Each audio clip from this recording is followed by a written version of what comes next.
En la noche de bodas, cuando todo debería haber sido ilusión, promesas y ternura, mi marido se sentó al borde de la cama, suspiró hondo y dijo, con una frialdad que aún me quema por dentro: estoy cansado. No hubo beso largo, no hubo palabras dulces, solo esa frase, seca, como si el día más importante de nuestra vida fuera una carga más que quitarse de encima. Yo sonreí, como hacen muchas mujeres cuando no quieren parecer exigentes, y le dije que no pasaba nada. Por dentro algo ya empezaba a doler.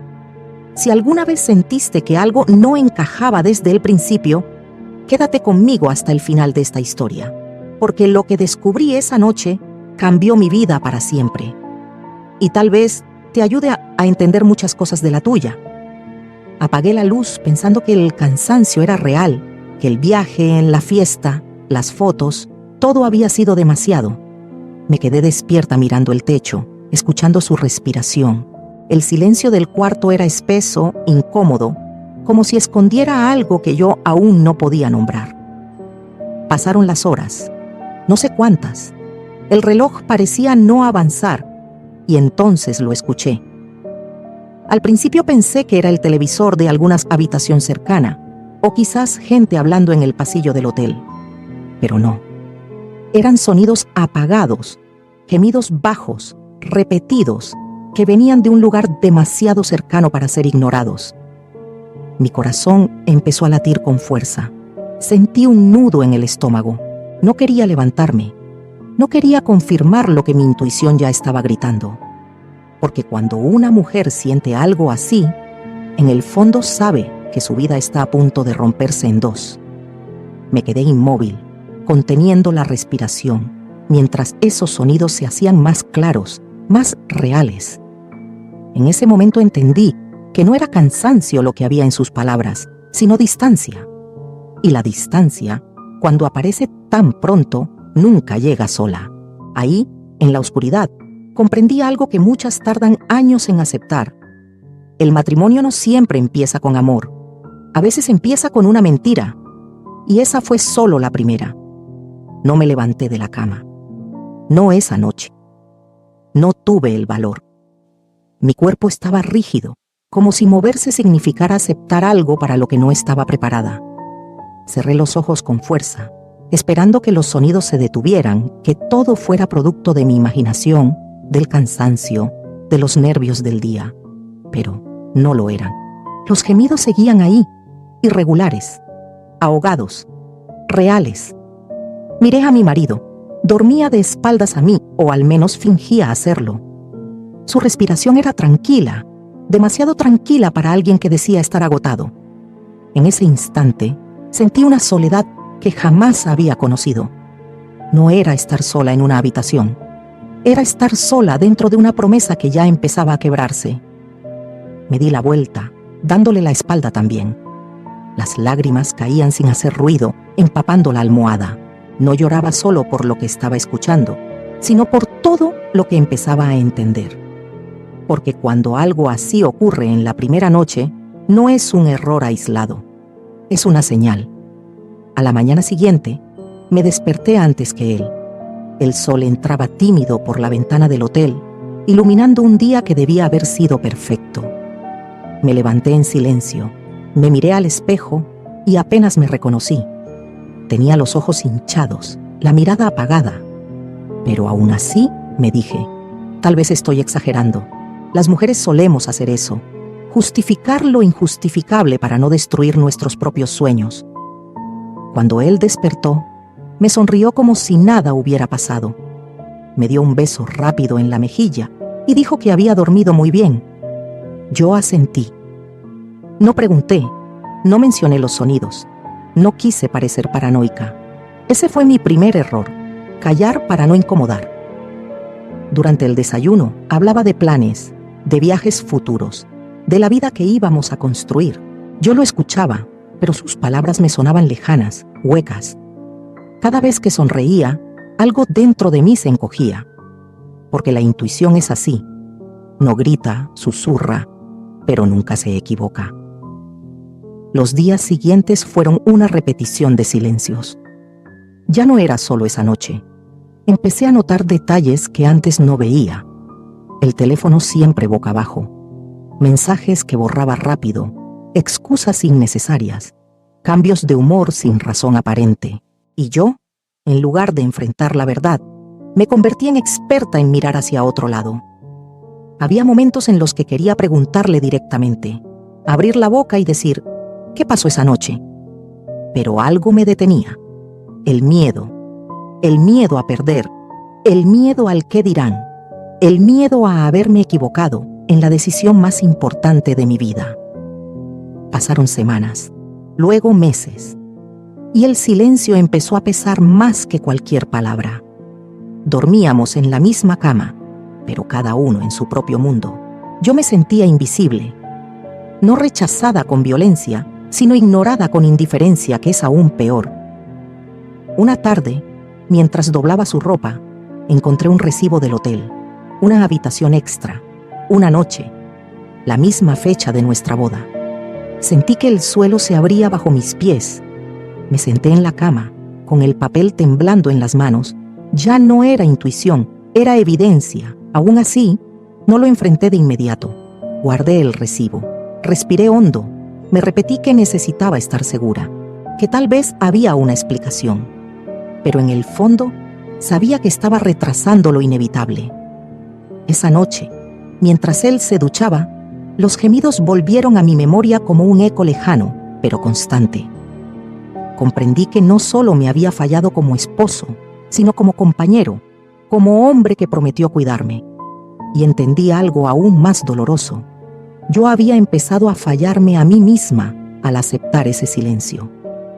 Fue entonces cuando algo cambió dentro de mí. No grité, no lloré, no hice una escena. Simplemente sentí que había llegado al límite, porque el silencio puede proteger por un tiempo, pero también puede destruir lentamente. Y aunque todavía no sabía qué iba a hacer, supe una cosa con absoluta claridad. No podía seguir viviendo sin respuestas. Lo que hice después, nadie lo esperaba. No fue una pelea. No hubo gritos ni puertas cerrándose de golpe. La humillación llegó de la forma más cruel, con una sonrisa ajena y palabras dichas como si no dolieran. Todo ocurrió durante una comida familiar, pocas semanas después de la boda. Su madre había insistido en reunirnos para celebrar. Yo acepté, pensando que tal vez necesitábamos sentirnos familia, rodearnos de normalidad. Me puse un vestido sencillo, respiré hondo frente al espejo y me prometí no tocar el tema de aquella noche. Solo quería pasar desapercibida. La mesa estaba llena. Risas, brindis, comentarios sobre el futuro. Yo asentía, sonreía cuando era necesario. Él estaba a mi lado, atento con todos, menos conmigo. Cada vez que intentaba decir algo, me interrumpía sin darse cuenta, o sin importarle. Entonces llegó el momento que me dejó sin aire. Su madre levantó la copa y dijo, en tono de broma, «Bueno, al menos ahora ya sabemos que mi hijo sigue siendo libre a su manera». Hubo risas, algunas incómodas, otras francas. Yo no entendí. Lo miré, buscando una explicación, una señal de que aquello no iba por donde yo temía. Él sonrió. No dijo nada. Siempre fue así, continuó ella. Nunca le gustó que lo controlaran, y menos en la intimidad. El silencio cayó sobre mí como un golpe. Sentí las miradas clavarse en mi rostro. No sabía qué decir, qué hacer, dónde poner las manos. Mi corazón latía tan fuerte que me mareé. Era una humillación disfrazada de chiste, y todos parecían entenderla, menos yo, que la estaba viviendo. Quise levantarme, quise irme, pero me quedé sentada, rígida, como si moverme fuera a admitir que me estaban destruyendo frente a todos. «Mamá, ¿basta?», dijo él al fin, pero sin firmeza. Demasiado tarde. Ella rió y añadió, «Ay, no seas exagerado, solo digo la verdad, la verdad». Esa palabra me atravesó, porque en ese instante entendí que no era solo una traición privada, era una burla pública, un secreto compartido por otros, menos por mí. Sentí vergüenza, no porque yo hubiera hecho algo mal, sino porque me di cuenta de que estaba siendo tratada como alguien que no merecía respeto. Y lo peor, la persona que debía defenderme no lo hizo. Terminé la comida sin probar bocado. Nadie me preguntó si estaba bien. Nadie se disculpó. En el camino de regreso, el silencio entre nosotros era pesado, denso. Yo esperaba una explicación, una disculpa, algo. Pero él solo dijo: no exageres. Mi madre siempre habla de más. Ahí fue cuando el dolor se transformó en otra cosa. Indignación. Porque minimizar una humillación no la borra, la confirma. Esa noche, me encerré en el baño y me miré al espejo. Vi a una mujer cansada, confundida, con los ojos apagados. Me pregunté cuándo había empezado a aceptar menos de lo que merecía. Cuándo había normalizado el desprecio en nombre del amor. Recordé cada silencio, cada duda, cada señal ignorada. Y comprendí que la humillación no había sido un accidente. Había sido el resultado de mi propio silencio acumulado. No lloré. Por primera vez no lloré. Sentí algo más frío, más claro. Una certeza incómoda pero necesaria. Si no hacía nada, esto sería mi vida. Comentarios disfrazados de bromas. Desprecios pequeños pero constantes.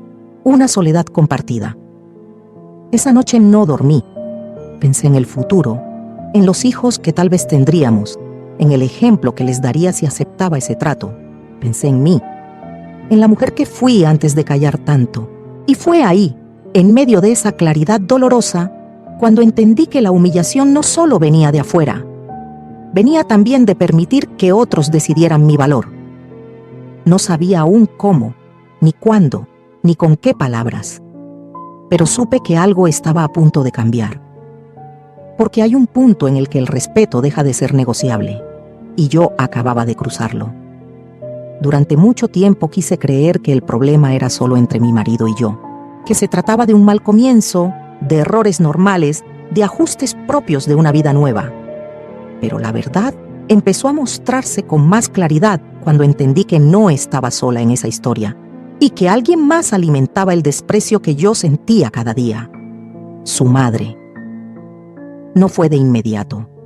Al principio sus comentarios eran sutiles, casi imperceptibles. Frases dichas con una sonrisa suave, pero cargadas de veneno. Es que él siempre fue muy independiente, decía. No es de hombres románticos.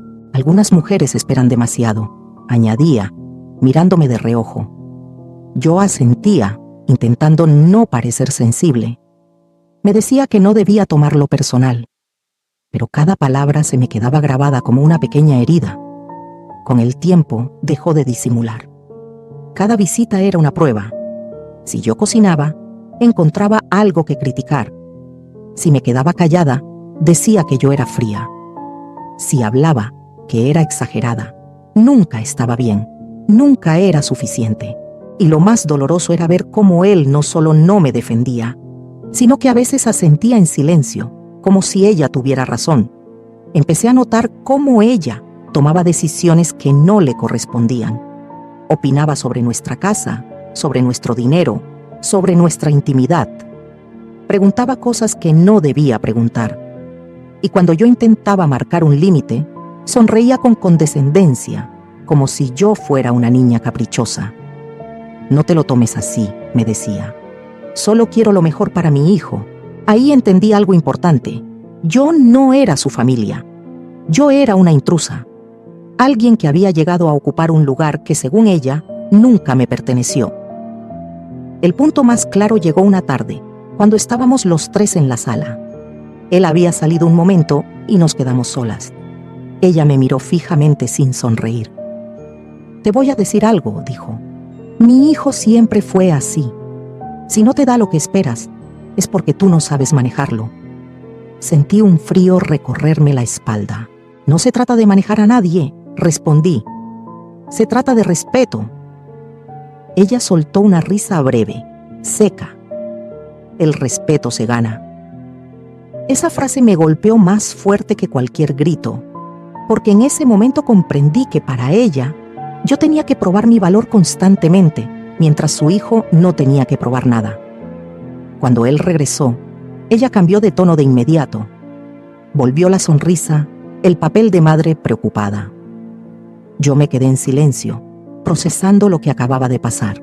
Y una vez más, él no notó nada, o fingió no hacerlo. A partir de ahí, empecé a observar con otros ojos. Vi cómo ella minimizaba mis emociones frente a él, cómo justificaba sus ausencias, cómo sembraba dudas sutiles sobre mí.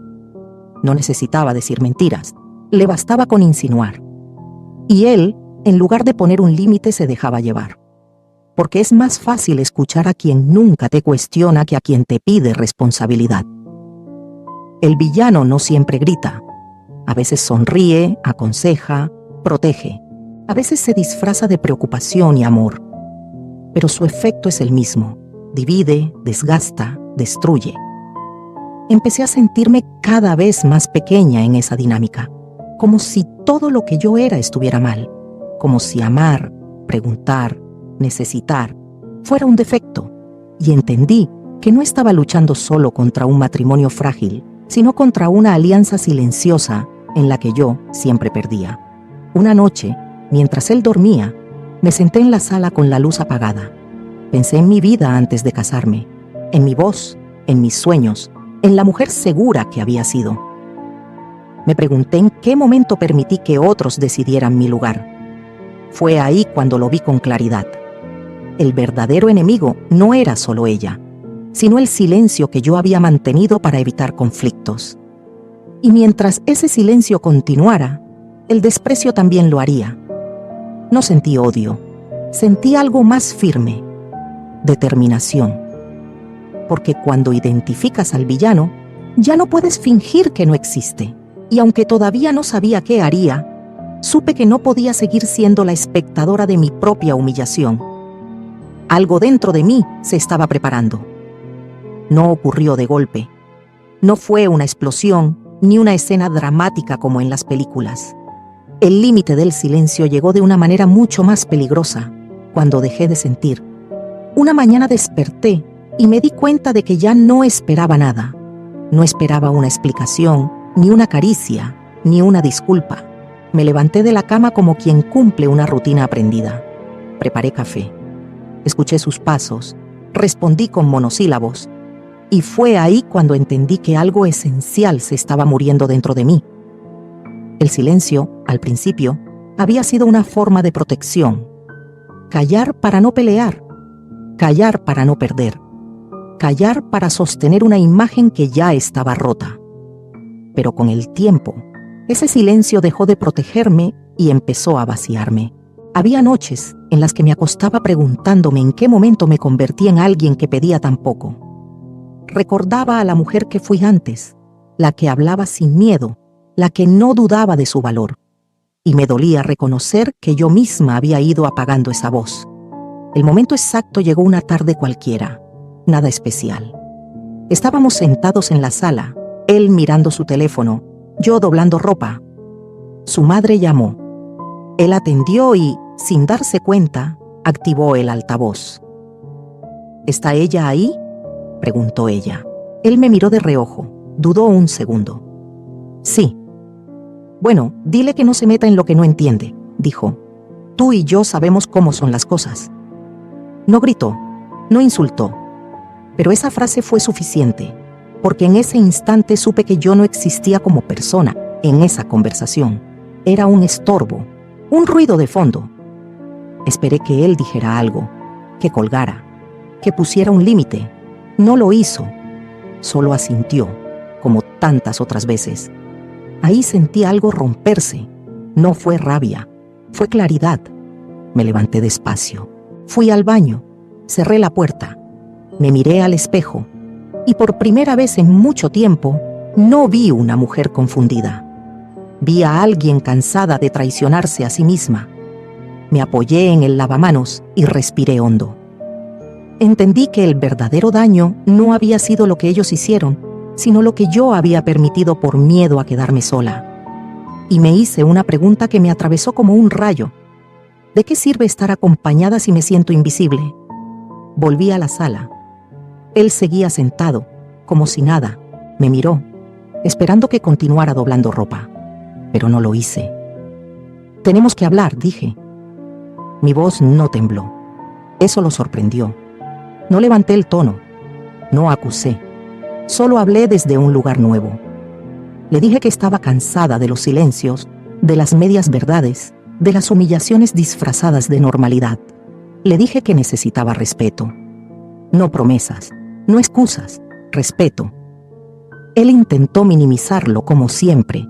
Dijo que exageraba, que su madre no quería decir eso, que yo entendía mal. Pero esta vez no retrocedí. «No», respondí, «lo entiendo perfectamente, y no lo voy a aceptar más». Hubo un silencio largo, incómodo, diferente, porque ya no era un silencio de miedo, sino de decisión. Esa noche dormí mal, pero por una razón distinta. No era angustia. Era el vértigo de quien sabe que ya no puede volver atrás. Porque una vez que reconoces tu propio valor, fingir se vuelve imposible. No sabía qué pasaría al día siguiente. No sabía si él cambiaría, si yo tendría que irme, si todo se rompería definitivamente. Pero algo era seguro. Yo ya había cruzado un límite. El silencio que me había mantenido ahí durante tanto tiempo había llegado a su fin. Y aunque el camino que venía daba miedo, también traía algo que no sentía desde hacía mucho: dignidad.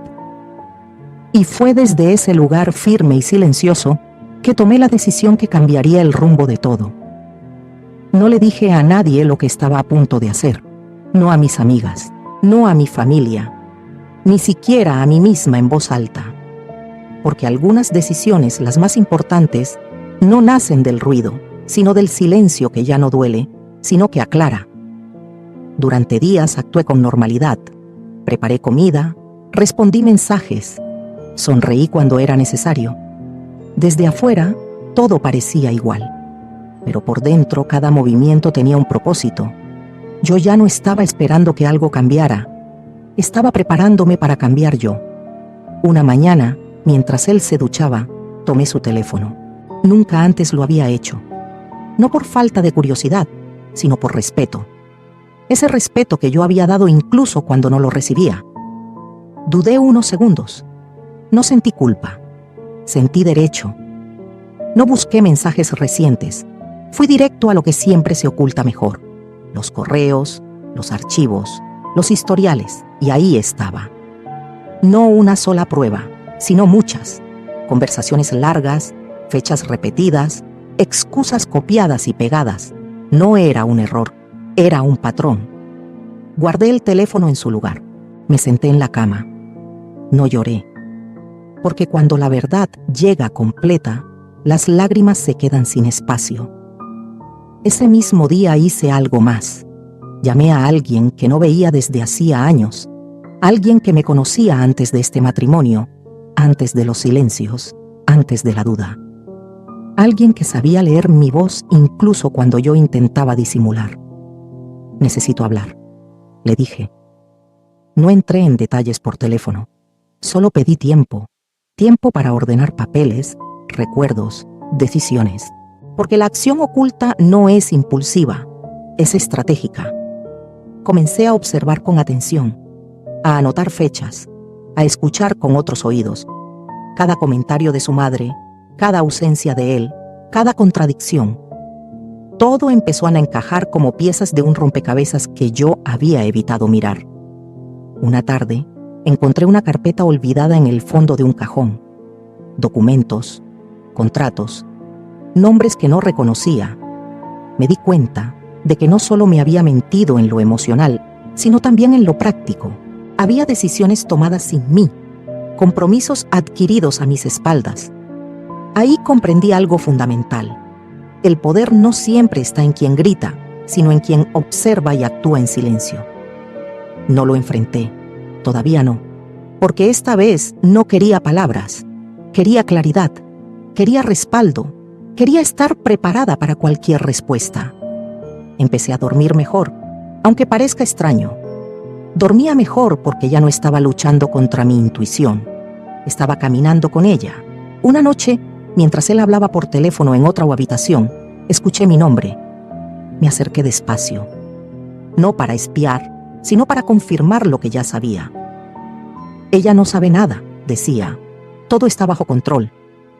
Sonreí, no por alegría, por certeza. Ese fue el momento exacto en que supe que mi acción oculta estaba funcionando.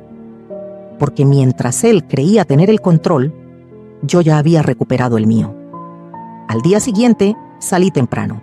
Fui a una oficina pequeña, discreta. Me senté frente a alguien que escuchó sin interrumpirme. Le conté todo, desde la noche de bodas hasta el último silencio.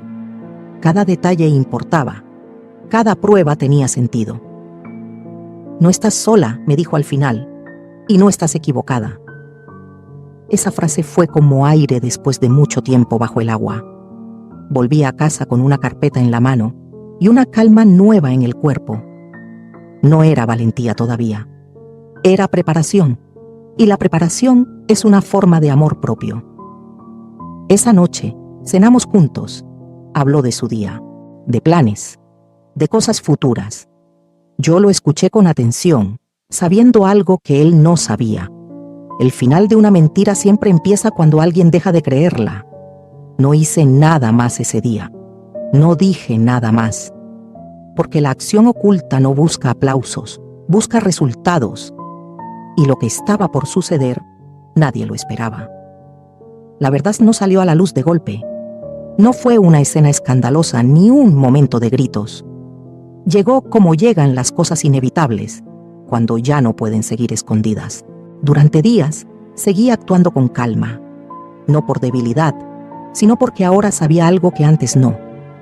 Yo ya no dependía de su versión de la historia. Tenía hechos, tenía claridad y, sobre todo, tenía una paz extraña que solo aparece cuando uno deja de mentirse. El momento llegó una tarde en la que él volvió a casa más temprano de lo habitual. Me miró distinto, inquieto, como alguien que empieza a sospechar que algo se ha movido bajo sus pies. «Tenemos que hablar», dijo. Asentí. Ya estaba preparada. Nos sentamos frente a frente, en la misma mesa donde tantas veces había callado. Esta vez no sentí miedo, sentí firmeza. Él comenzó a hablar rápido, explicando cosas que yo no había preguntado, justificándose antes de ser acusado. Ahí supe que la verdad ya estaba empujando desde adentro. «Sé todo», dije con calma. Se quedó en silencio. Me miró como si no me reconociera. «No solo de esa noche», continué. «Sé de los mensajes, de las mentiras, de las decisiones que tomaste sin mí. Sé también del papel que otros jugaron para que yo dudara de mí misma». Intentó negarlo, luego minimizarlo, luego culpar al estrés, a la familia, al pasado. Yo lo escuché sin interrumpir, porque cuando alguien se queda sin argumentos, habla solo. «Nunca quise hacerte daño», dijo al final. «Pero lo hiciste», respondí. «Y lo peor no fue lo que hiciste, sino que me hicieras creer que yo estaba exagerando». Ese fue el punto exacto en el que algo cambió. Ya no tenía poder sobre la narrativa. Yo había recuperado mi voz. Días después, la verdad llegó también a otros oídos.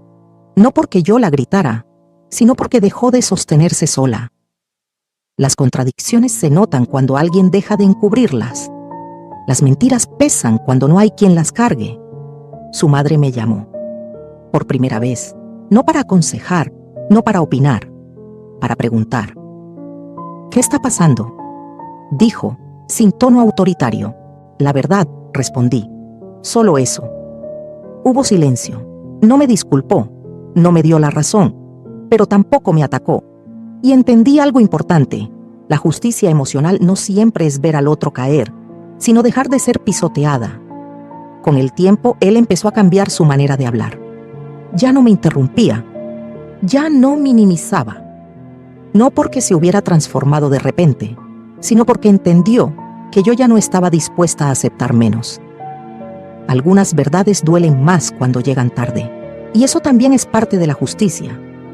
Una noche, mientras guardaba mis cosas en una maleta, no sabía aún si me iría definitivamente o no, me detuve un momento. Me di cuenta de algo que me sorprendió. Ya no me sentía derrotada. Triste, sí, pero no pequeña, no invisible. Había recuperado algo que creí perdido, respeto por mí misma. No todo se resolvió de inmediato. La justicia emocional no es un final perfecto, es un proceso. Hubo conversaciones difíciles, decisiones que tomar, caminos que evaluar, pero la balanza interna ya no estaba inclinada en mi contra. Por primera vez, sentí que mi historia no estaba definida por la traición, sino por la forma en que decidí responder a ella. Y aunque no sabía exactamente qué vendría después, sí sabía esto: nunca más permitiría que el silencio hablara por mí. La verdad había salido a la luz, y con ella, una nueva versión de mí. No hubo un final perfecto. No hubo una escena digna de película, donde todos pidieran perdón y el daño desapareciera como por arte de magia. La vida no funciona así, pero hubo algo mucho más importante. Hubo verdad. Y cuando la verdad llega, ya no se vive igual. Con el paso de los días, empecé a reconstruirme en silencio. No para demostrar nada a nadie, sino para volver a reconocerme. Me levantaba temprano, abría la ventana y respiraba hondo. Era un gesto simple, pero poderoso. Cada mañana me recordaba que seguía aquí, que no me había perdido del todo. Aprendí algo que nadie nos enseña cuando hablamos de amor. Amar no debería costarnos la dignidad. Durante mucho tiempo confundí paciencia con aguante, comprensión con silencio, compromiso con sacrificio extremo. Y no. Amar no es desaparecer para que el otro se sienta cómodo. Mirando hacia atrás, entendí que muchas veces callamos por miedo. Miedo a empezar de nuevo. Miedo a quedarnos solas. Miedo a que el tiempo ya no esté de nuestro lado. Ese miedo es especialmente fuerte cuando una ya no es joven, cuando la sociedad insiste en decirnos que debemos agradecer lo poco que nos dan. Pero la verdad es otra. Nunca es tarde para volver a elegirte. No sé qué habría pasado si hubiera seguido callando. Tal vez hoy seguiría en el mismo lugar, preguntándome por qué me sentía tan vacía aún estando acompañada. Tal vez me habría acostumbrado a una vida en la que mi voz no importaba. Y eso, ahora lo sé, habría sido la mayor pérdida. Hubo personas que no entendieron mis decisiones, otras que se alejaron, algunas que recién entonces se dieron cuenta de todo lo que yo había soportado en silencio. Aprendí a aceptar eso también. No todos caminarán contigo cuando decides cambiar. Y está bien. Lo más valioso fue descubrir que no necesito que todos me den la razón para estar en paz. Me basta con saber que fui honesta conmigo misma. Si estás escuchando esta historia y algo dentro de ti se movió, quiero decirte algo con mucho respeto. No ignores esa sensación. A veces no es tristeza lo que sentimos, es cansancio del alma. Cansancio de fingir que todo está bien. Cansancio de ser fuerte sin ser cuidada. La vida puede dar miedo cuando cambia de rumbo, pero también puede sorprenderte cuando te atreves a poner límites. Yo no sé qué camino tomarás tú. Cada historia es distinta, pero sí sé esto. Tu valor no depende de cuánto soportas, sino de cuánto te respetas. Hoy me miro al espejo y no veo a una mujer derrotada. Veo a alguien que aprendió, aunque haya dolido. Veo a alguien que entiende que la paz no siempre llega cuando todo se arregla, sino cuando dejas de traicionarte. Tal vez el amor vuelva a mi vida de otra forma. Tal vez no. Pero ya no tengo miedo de esa incertidumbre. Porque ahora sé que mi compañía también vale. Que mi silencio ya no es refugio, sino elección consciente. Y que elegirte nunca es egoísmo. Si esta historia te recordó algo que viviste, o algo que estás viviendo ahora mismo, no estás sola. Muchas personas han pasado por lo mismo y han encontrado fuerza donde creían que no quedaba nada. Cuéntame en los comentarios, ¿alguna vez sentiste que callaste demasiado para no perder a alguien? Dale me gusta si crees que nadie debería perder su dignidad por amor. Suscríbete al canal para más historias reales que nos recuerdan que siempre hay tiempo para empezar de nuevo. Gracias por quedarte hasta el final. Tu historia también importa.